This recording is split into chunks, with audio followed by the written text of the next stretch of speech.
So in this video, what I want to talk about is how we're scaling Shopify brands past $1 million per month in revenue.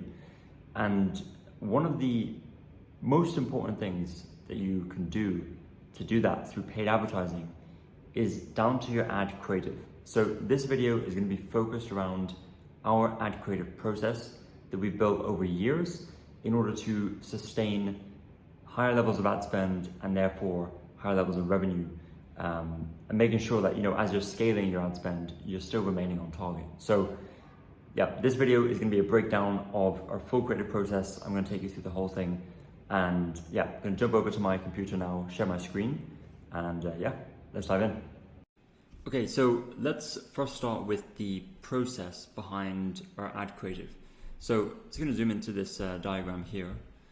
And this is what the visual of the process looks like, right? So we have research, angles, creatives, test, data, iterate, and then back to producing creatives or back to our angles, right?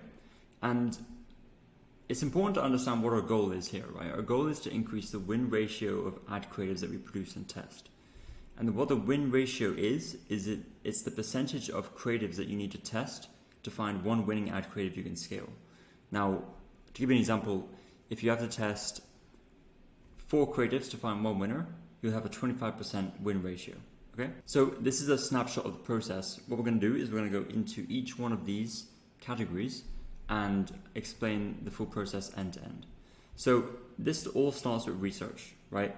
And as boring as it sounds, research is crucial to finding winning ad creatives and also being able to get a better win ratio.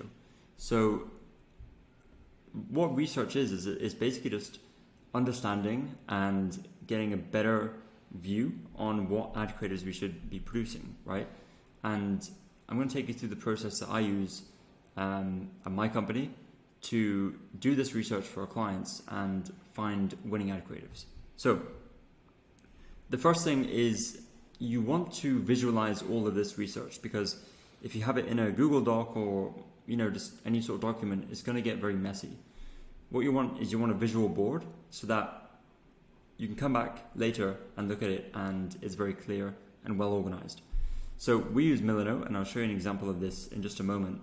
But really, you want to gather the following information, right? You want to gather information about your brand principles, your key phrases, your values, your unique value propositions.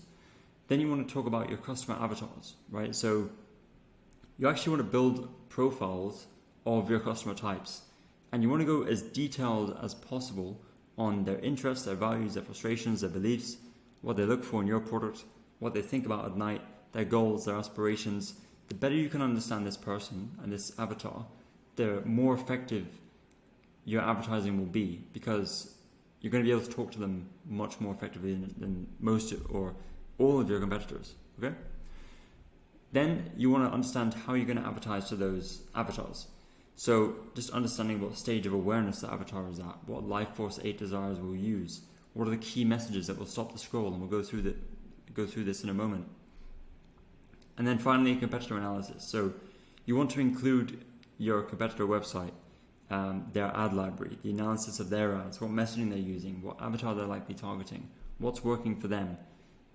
This is crucial data to understanding, what is actually working, what may not be working, to shape the creatives that you're going to produce. Okay, so before we dive into this point 3, I'm going to show you an example of a board that we built for a client, and you can just see like the level of detail.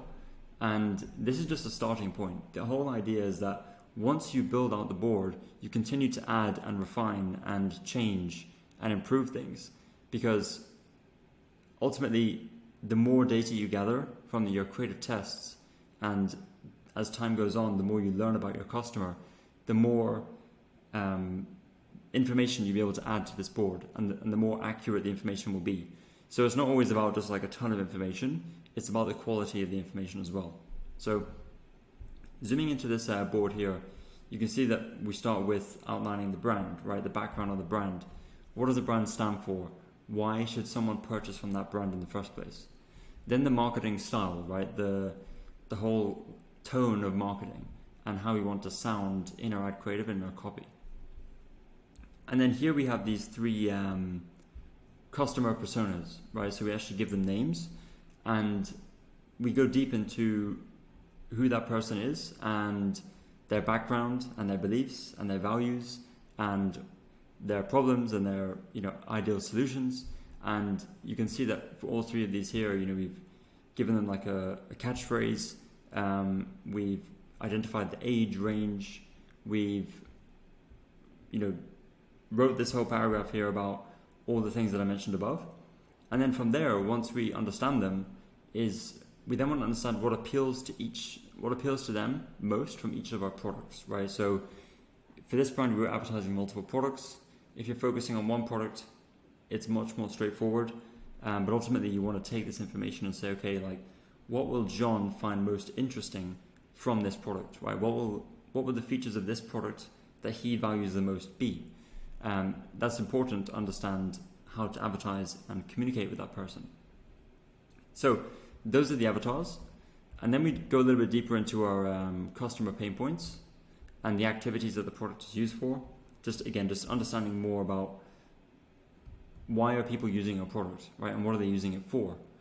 And we also want to understand what other products they've used to fix the pain points, because that's ultimately who we're competing against.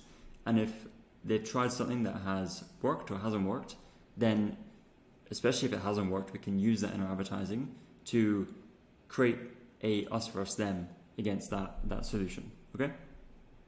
Then you go into your target customer desires. Like, what does our customer desire just on like a psychological level? And how does our brand solve the pain points and fulfill the desires, right? So just connecting the pain points and desires to our product, right? And how that actually fulfills them. Then we have a competitor analysis. You can see here we have like the websites, we have some information about the competitors, we have the ad library, we have information about their creatives, and we have some examples here. So that's the board we build out. And a step further is looking more at like your customer reviews, okay? So a lot of like just zooming back out and understanding like how do we actually find this information.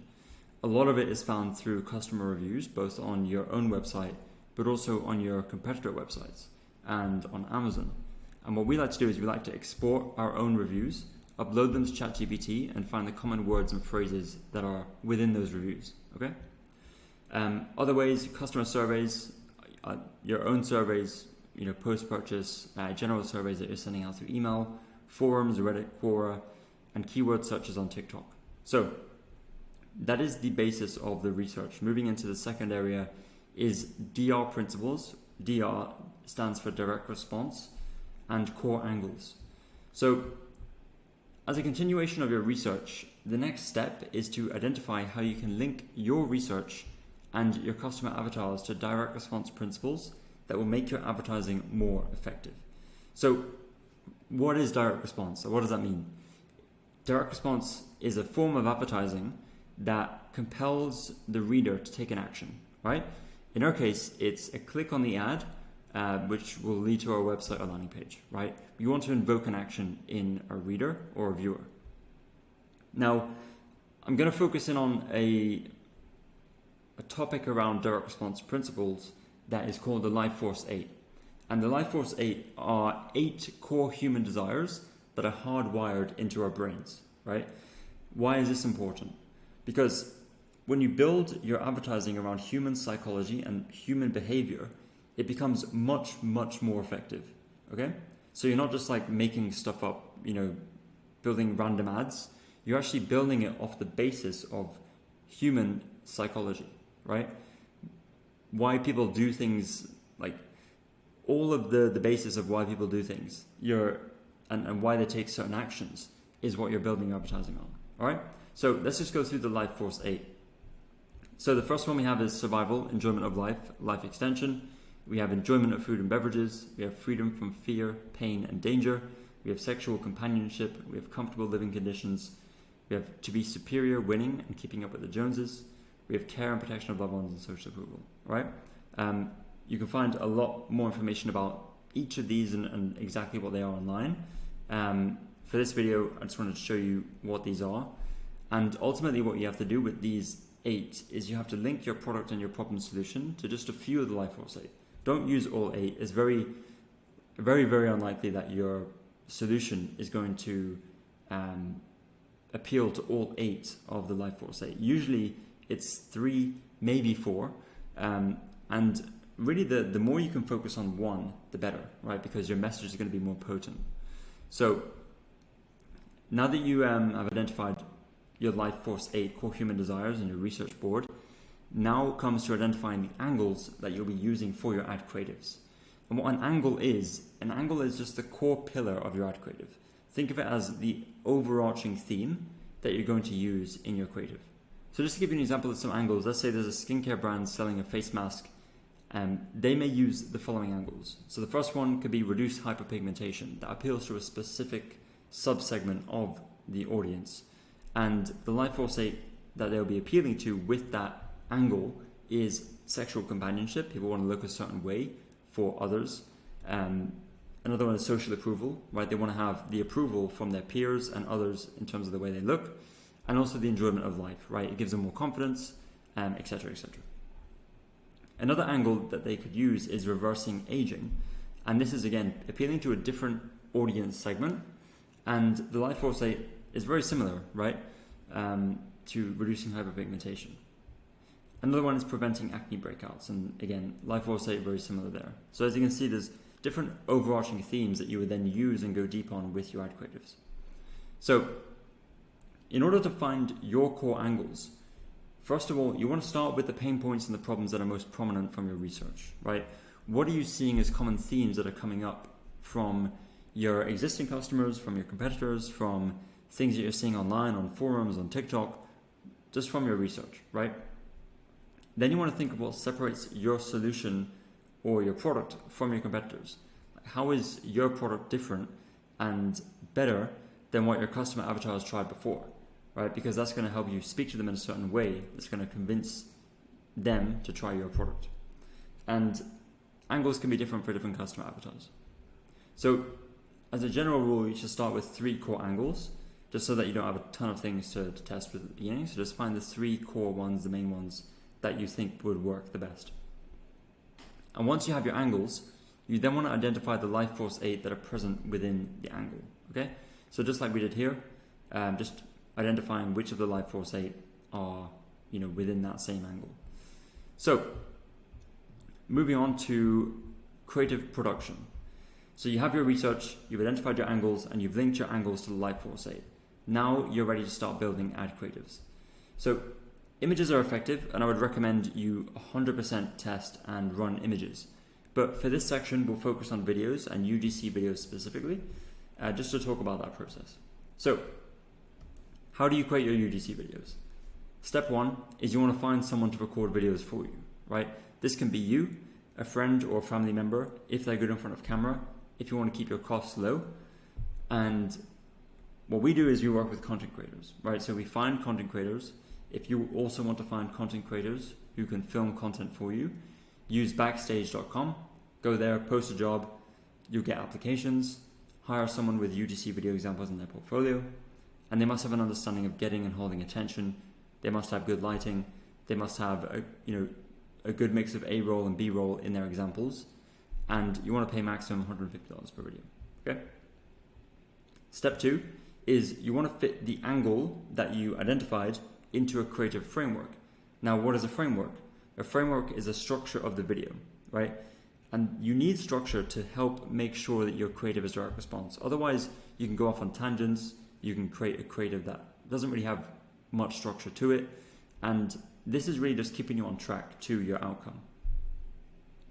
Frameworks are made up of individual modules. Each module is a scene within the video, as we're going to see, with some examples right here. So this one right here, as you can see, starts with a hook. We usually have 2 hooks just because we want to test different hooks, but it doesn't mean that each hook follows each other. Each video has 1 hook when it's made. Then we talk about the benefit of the product. We talk about the before, like what the customer was facing before. We intro the product. We talk about the unique mechanism of the product demo, so we show how it works. the features of the product, social proof, and we finish with CTA. Here's another one. So starting with a hook, going into the problem, then the agitation, then solution, the classic PAS formula.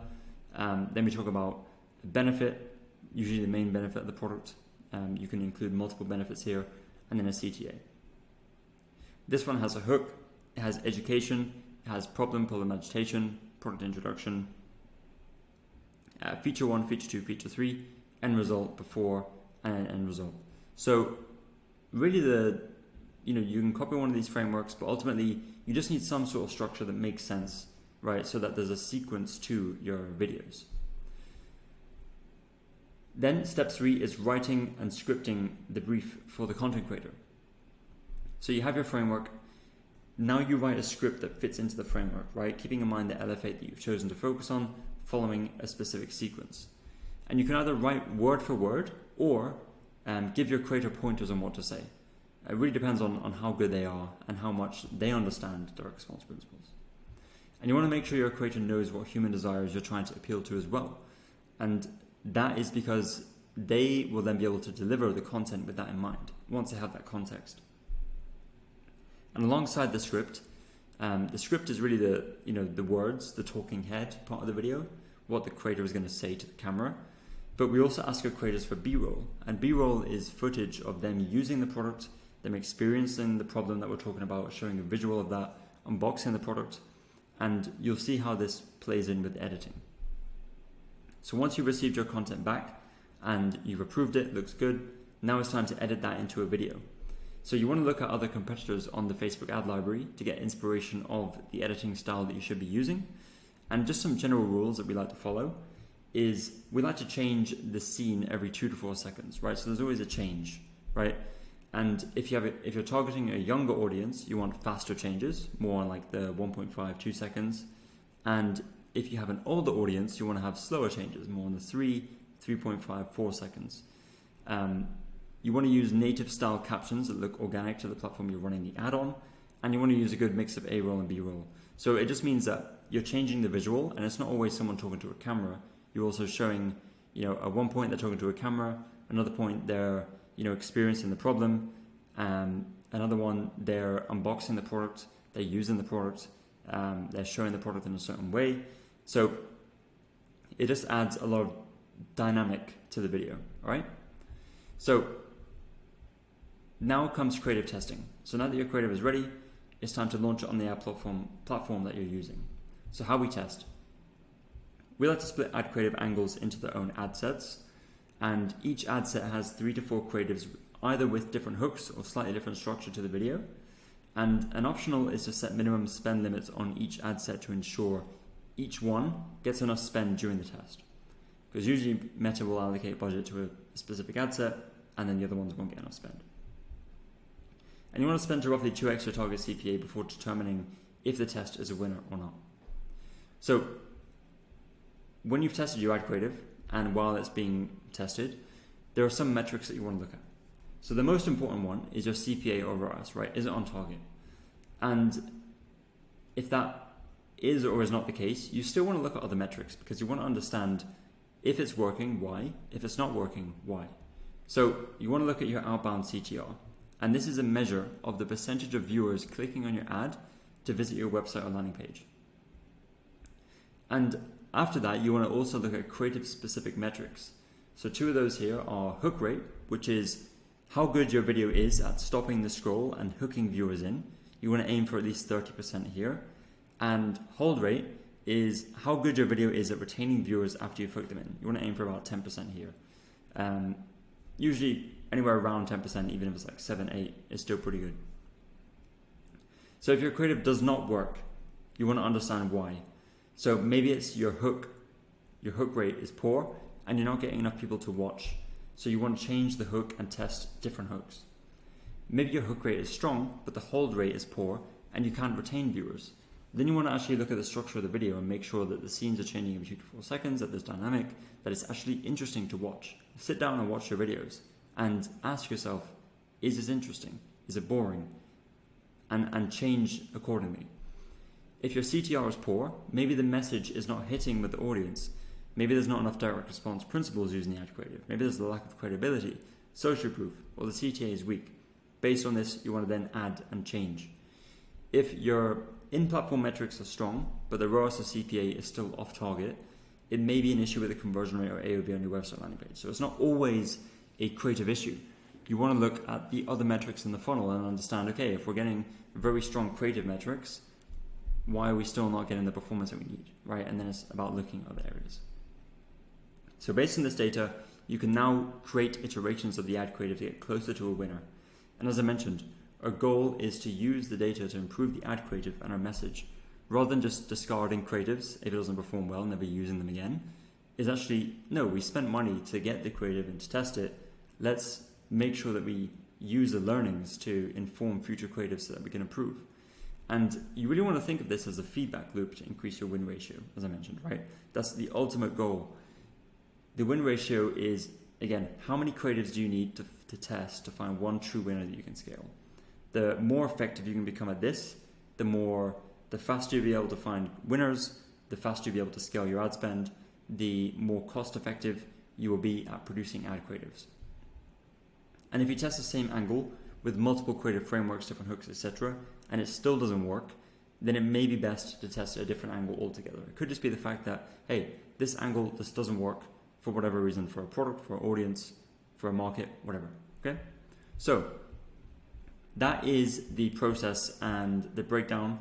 If you enjoyed this, please leave a like, comment below if you have any questions or if there's anything else that you'd like me to go deeper on. I'll see you in the next one. Thanks.